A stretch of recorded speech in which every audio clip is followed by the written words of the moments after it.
Então veja bem, aí se formou um colégio apostólico que não tem como substituir esse colégio apostólico, porque haveria necessidade de pelo menos duas coisas, né? Conhecer Jesus desde o batismo de João, acompanhá-lo em todo o seu ministério e também ser o quê? Testemunha da sua morte e ressurreição. Então eram qualidades importantíssimas e necessárias. Teria que ter andado junto com Jesus e aprendido do próprio Jesus. Então, sabemos que Judas deixou esse ministério, foi para o lugar que ele escolheu ir, né? Foi condenado porque pecou, porque vendeu Jesus. Então, ele escolheu o lugar para onde iria. Sabemos que ele se enforcou, né? A corda arrebentou, ele rolou por morro abaixo, bateu aí a barriga numa pedra que abriu, se derramou lá as suas entranhas. Então esse foi o pagamento dele e ele é que quis isso. Ninguém o forçou a fazer isso. Ninguém o forçou a trair Jesus. Ninguém disse que ele não poderia ir lá até Jesus e pedir perdão. Também ninguém obrigou Judas a se suicidar. Então veja bem que ele escolheu o caminho dele. Aí ele teria que ser substituído.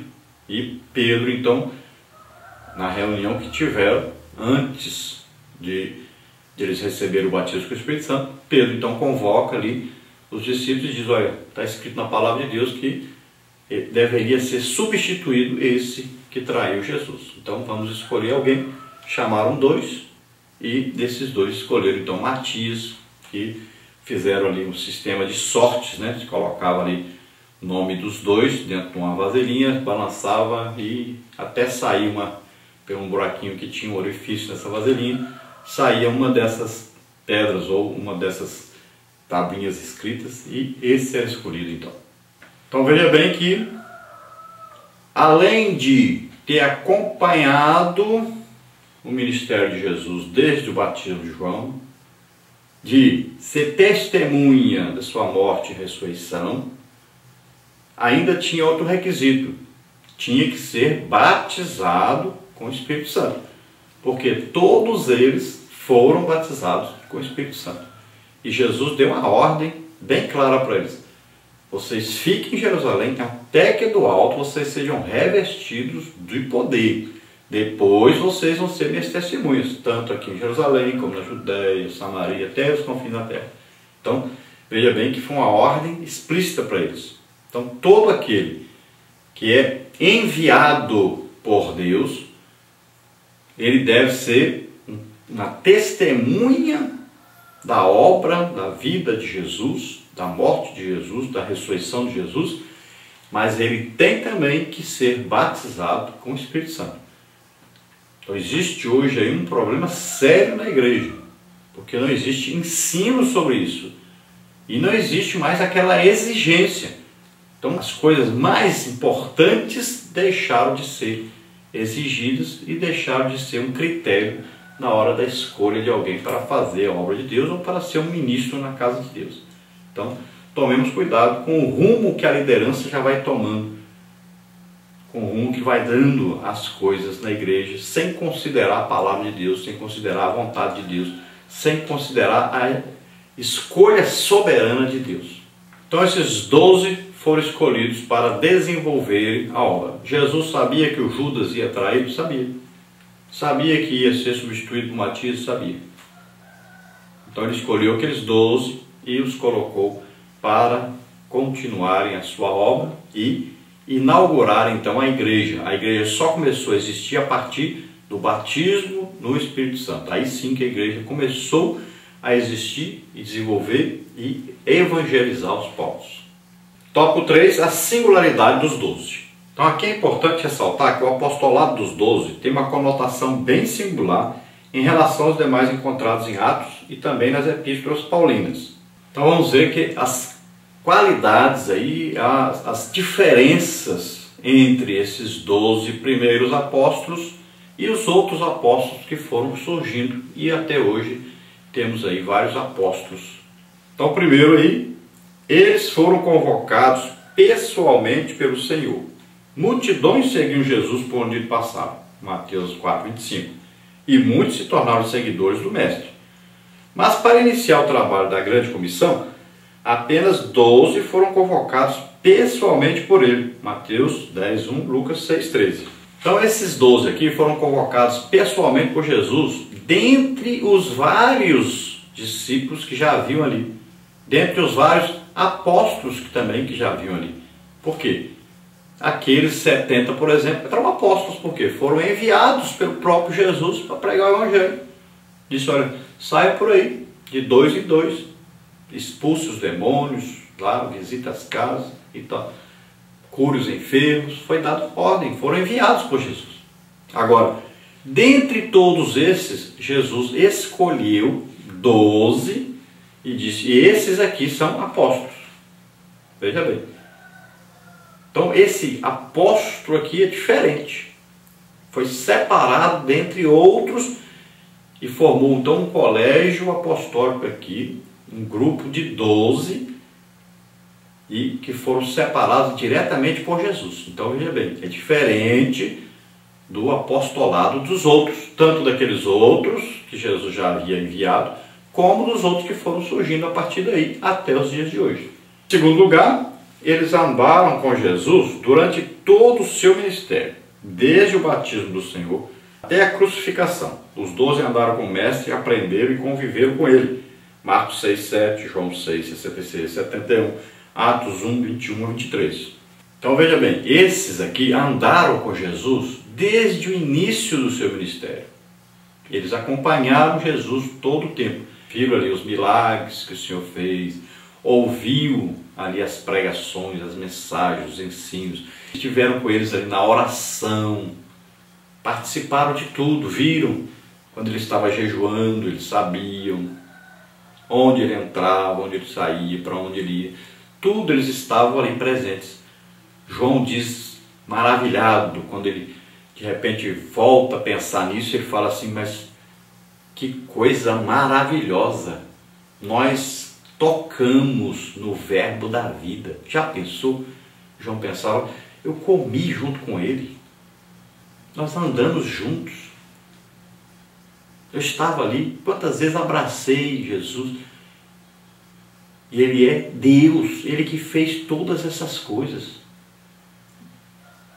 Imagine João pensar isso, que coisa maravilhosa. Ele diz, eu toquei no verbo da vida, aquele que criou a vida, aquele que criou, formou o meu corpo, aquele que criou todas as coisas, que é Senhor de todas as coisas, ele esteve entre nós. Que coisa maravilhosa.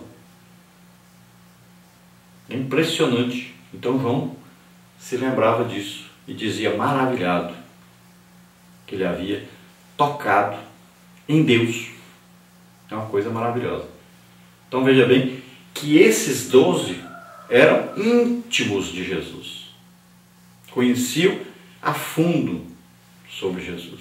Em terceiro lugar, aí, receberam a autoridade do Senhor. João 20, 21 e 23. Os 12 receberam de Jesus um mandato especial para prosseguirem com a obra de evangelização. Eles foram revestidos de autoridade de Deus para expulsar os demônios, curar os enfermos, pregar o evangelho à humanidade, como está em Marcos 16, 17 e 18, que confere com Atos 2, 4. Eles receberam a autoridade do próprio Jesus, que falou diretamente com eles, em pessoa, não é depois de ressuscitado, mas como pessoa aqui na terra, como homem aqui na terra. Então eles receberam a incumbência de fazer a obra de Deus e receberam a autoridade do próprio Jesus. Aí é uma autoridade apostólica vinda do próprio Jesus. Na parte 2, nós temos aí o apóstolo Paulo. Tópico 1, Saulo e sua conversão. Tópico 2, um homem preparado para servir. E tópico 3, o menor dos apóstolos. Tópico 1, então, Saulo e sua conversão. Saulo foi um judeu de cidadania romana, educado aos pés de Gamaliel, e também um importante mestre do judaísmo. Atos 22, 3 e 25. Então nessa parte agora nós estamos estudando sobre o mais importante missionário que existiu depois de Jesus Cristo. Então um missionário que ensina para nós principalmente a fazer missões de maneira organizada e em equipe, já que nós vemos que Pedro já gostava de andar sozinho, ou estava com João, ou estava sozinho. E Filipe, nós vemos também que Filipe não temos aí nenhum companheiro listado com ele, onde ele ia evangelizar. Agora, Paulo não. Paulo sempre esteve em companhia de alguém, e sempre nós vamos ver que Paulo não estava sozinho, mas tinha alguém o acompanhando diretamente ou indiretamente. Tinha alguém para escrever o que ele queria mandar escrito para as igrejas, tinha o médico Lucas, que sempre estava com ele, e vários companheiros nós podemos ver que acompanharam Paulo. Nós vamos ver na primeira parte Barnabé e Marcos, depois nós vamos ver Silas, vamos ver Timóteo. Então sempre Paulo estava na companhia de alguém. Vamos ver na companhia de Priscila e Áquila. Vamos ver Paulo também muitas vezes trabalhando, fazendo tendas. Nós vamos ver que ele tinha uma profissão, além de ter estudado, como todo judeu. O judeu, além dele se formar em alguma coisa, em um curso superior, ele sempre aprende também a fazer alguma coisa com as próprias mãos, para ele poder se sustentar quando não houver um sustento conseguido com a sua graduação. Então, Paulo tinha esse trabalho que ele aprendeu provavelmente com seu pai ou com seus familiares, e ele sabia fazer tendas.